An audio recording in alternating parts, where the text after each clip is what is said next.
महोदय,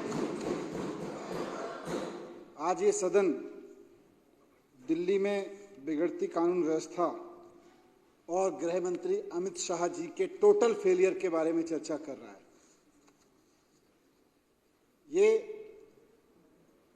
सिर्फ शब्द नहीं है कि दिल्ली में कानून व्यवस्था बिगड़ी हुई है, ये दिल्ली के लाखों करोड़ों लोगों की जिंदगी से जुड़ा हुआ मसला है।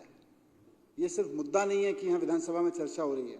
इस सदन के बाहर जो दिल्ली बैठी है उसके 24 घंटे वो कैसे जी रही है, उसका बच्चा स्कूल जा रहा है तो वो कैसे जी रही है, उसकी घर की महिला कोई बाहर जा रही है, कोई बुजुर्ग जा रहा है तो वो कैसे जी रही है, एक व्यापारी शाम को दुकान बंद करके जा रहा है तो वो किस उम्मीद के साथ जा रहा है कि सुबह जब घर लौटूंगा, जब दुकान पे लौटूंगा, दुकान खोलूंगा वापस तो धमकी भरी चिट्ठी, धमकी भरा फोन या गोलीबारी कल मेरी दुकान पे नहीं होगी।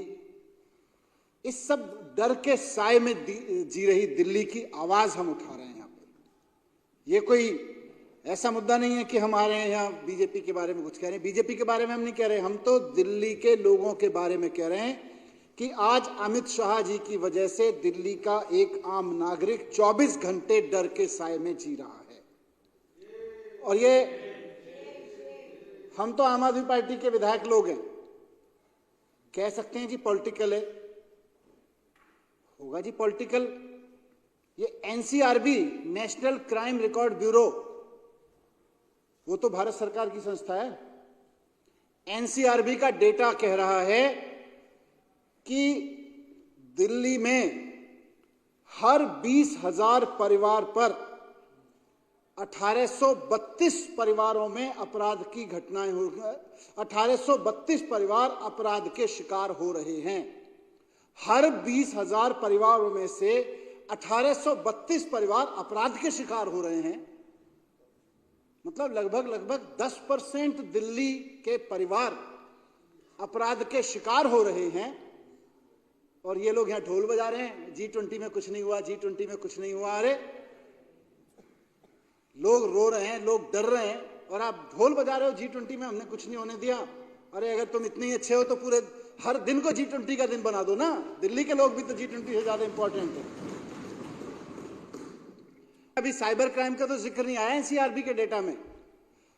अगर आप दिल्ली में सामान्य लोगों से भी बात कर लो, किसी गली में, लोग बताएंगे भाई मेरे फोन पे फोन आया, मैसेज आया, मेरा फोन हैक कर लिया, मेरे फोन में 500 नंबर थे, मेरे फोन में 1000 नंबर थे, सबको मैसेज भेज दिया, मैं बड़ी मुसीबत में हूं, 20,000 रुपए ट्रांसफर कर दो, 50,000 रुपए ट्रांसफर कर दो। सरकारी अधिकारियों से लेके प्राइवेट कंपनी में गली में रह रहे आदमी से लेके सबके पास फोन आ रहे हैं और सबके नाम से जा रहे हैं। साइबर क्राइम का ऐसा धंधा बन गई है दिल्ली। और जब 1000 लोगों के पास मैसेज जाता है, किसी को लगता है कि कोई मुसीबत में होगा मेरा, 10, 15, 20,000 रुपए ट्रांसफर कर देता है। भावना जी के साथ हो गया। मेरी एक साथी है, मेरे साथ काम करती है, कल वो मुझे बता रही थी, हालत इसलिए नहीं है कि उसके फोन में 10-15 हजार फोन है, पुराने समय से चले आ रहे हैं, सबके पास मैसेज भेज दिया, 50,000 रुपए ट्रांसफर करा दो। अब 10,000 में से कुछ लोगों ने करा भी दिए कि हो सकता है भाई मुसीबत में हो। वो बेचारी गई साइबर सेल, वहां उसको कल ही गई थी, वहां बोला कि अब ऐसा है मंडे आना।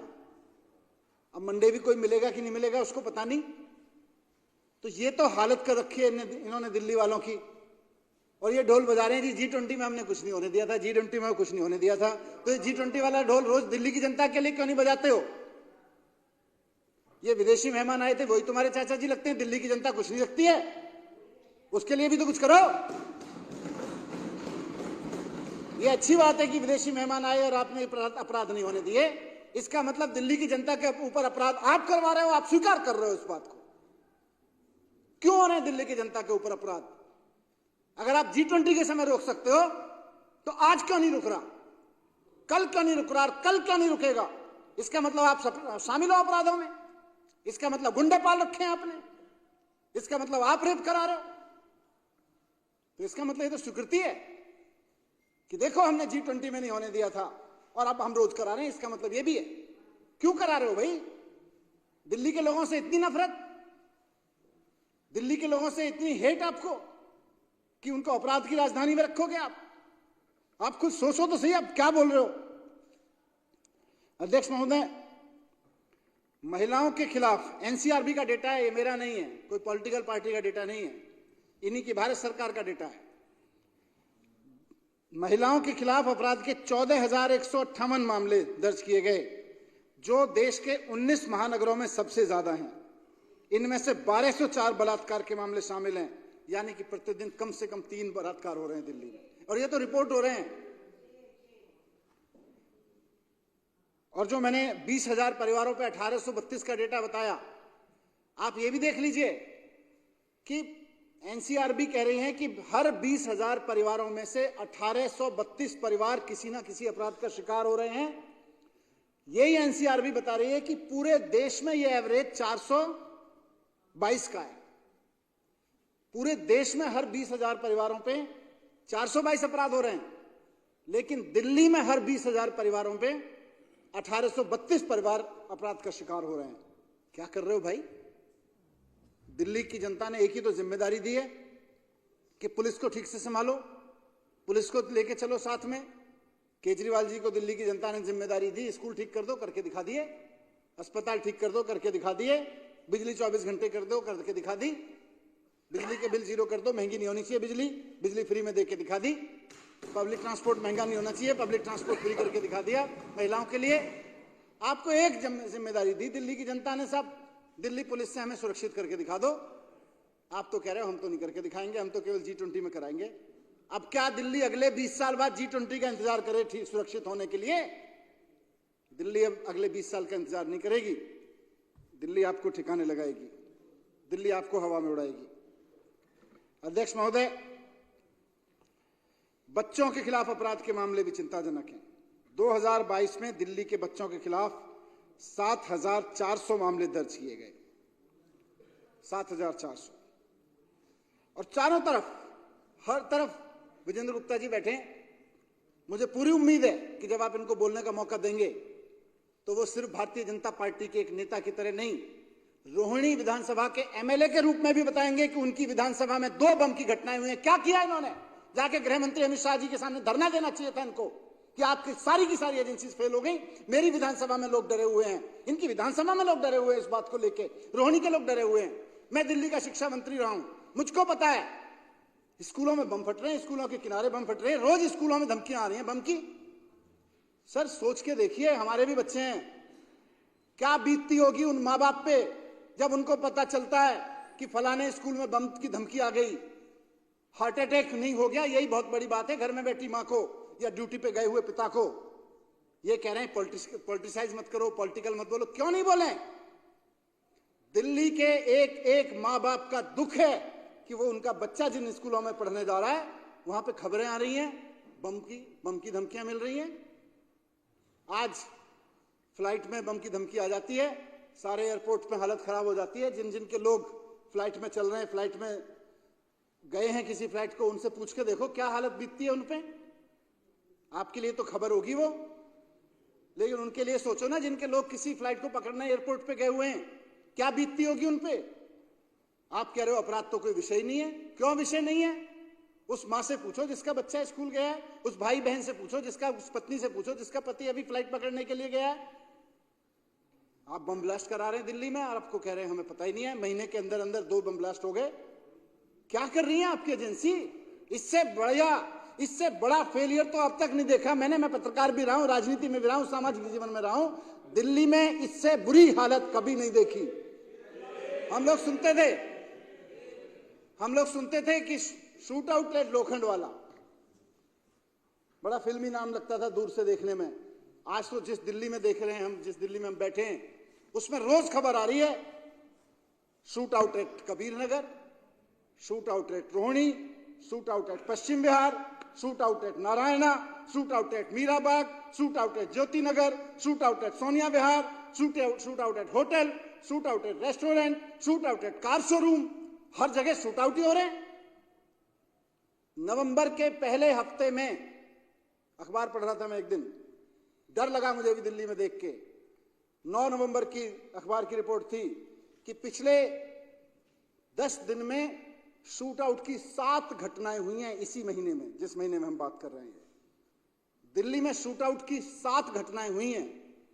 ये अमित शाह जी ने दिल्ली को शूट आउट राजधानी बना दिया है। शूट आउट एक टोकंडवाला की जगह इतने सारे मैंने नाम पढ़े, हर जगह से हम कहीं ना कहीं सुन रहे हैं कि shoot out at this, shoot out at this, shoot out at this. Delhi के हर कॉलोनी, हर मोहल्ले से खबरें आ रही हैं, झुग्गियों से लेके बड़ी बड़ी कॉलोनियों तक, सामान्य रेस्टोरेंट चलाने वाले से कार के शोरूम चलाने वाले तक, कोई सुरक्षित नहीं महसूस कर रहा। सबको डर लग रहा है कि पता नहीं आने वाला फोन वसूली का ना हो, पता नहीं सामने जो मोटरसाइकिल रुक रही है गोली ना चला जाए इस पे से कोई उतर के। इस दहशत में आज दिल्ली के आम व्यापारी को जीना पड़ रहा है, दिल्ली के आम आदमी को जीना पड़ रहा है। कौन सी लॉ एंड ऑर्डर की बात कर रहे हो? कौन सी लॉ एंड ऑर्डर को ठीक किया है आपने?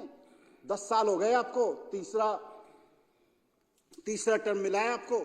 कुछ तो शर्म करो, कुछ तो लाज रखो कि आप देश की राजधानी को चला रहे हो। तो अध्यक्ष महोदय, मैं बस यही कहना चाहूंगा इस मौके पे कि ये अपराध का मुद्दा, दिल्ली में बढ़ते हुए अपराध का मुद्दा केवल एक राजनीतिक बहस का मुद्दा नहीं है, दिल्ली के आम आदमी की जिंदगी से जुड़ा हुआ मुद्दा है। हर उस मां का मुद्दा है जिसके बच्चे स्कूल पढ़ने जा रहे हैं, हर उस परिवार का मुद्दा है जिसका कोई व्यक्ति कहीं मार्केट में गया हुआ है, दुकान चला रहा है, किसी तरह का व्यापार कर रहा है। और ये तो वो घटनाएं हैं जिनका हम बड़े स्तर पर जिक्र कर रहे हैं। कौन सी गली में दिल्ली के चेन स्नैचिंग और मोबाइल स्नैचिंग जैसी घटनाएं नहीं हो रही?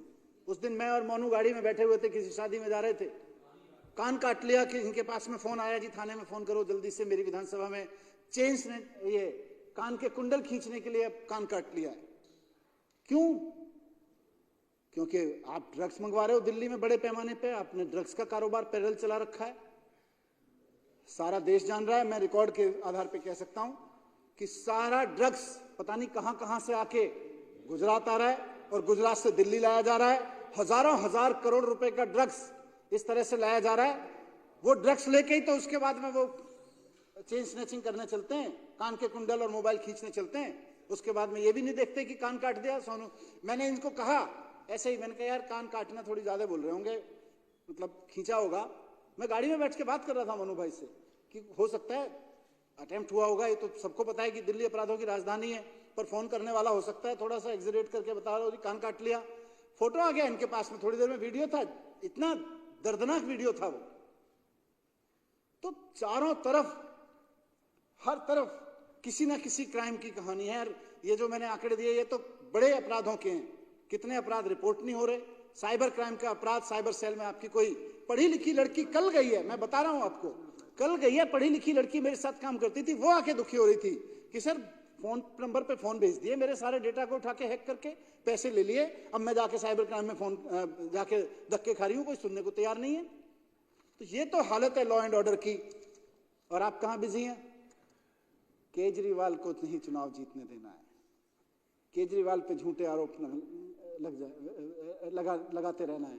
सत्येंद्र जैन बाहर ना आ जाए, अमानतुल्लाह खान बाहर ना आ जाए, मनीष सिसोदिया बाहर ना आ जाए, अखिलेश पे जो मामला चला था वो कैसे फ्री ना हो जाए, सोमदत्त से लेके जनरल से लेके यहाँ जितने बैठे हैं सबके ऊपर जो मामले चले हुए हैं वो बाहर ना आ जाए किसी तरह से। आपकी सारी अटेंशन उसी में बिजी है, आपकी सारी फोर्स उसी में बिजी है। जो कुछ आपको आता है आप केवल उस पर खर्च कर रहे हो, जो कुछ आता है उसको थोड़ा सा तो खर्च करो दिल्ली के लोगों के ऊपर, हो सकता है दिल्ली के लोगों का कुछ भला हो जाए। मैं उम्मीद करूंगा अध्यक्ष महोदय कि यहाँ से ये आवाज, ये खाली विधानसभा की आवाज नहीं बल्कि दिल्ली के लोगों की आवाज बन के जाएगी। और इस देश के गृह मंत्री इस बात को संज्ञान में लेंगे कि उनकी कोई जिम्मेदारी है, अगर वो नहीं हैंडल कर पाते तो अपने पद से इस्तीफा दे दें, और अगर हैंडल कर पा सकते हैं तो हैंडल करके दिखाएं। दिल्ली के लोग अपेक्षा रख रहे हैं। बहुत बहुत धन्यवाद अध्यक्ष महोदय। श्री वीरेंद्र गुप्ता।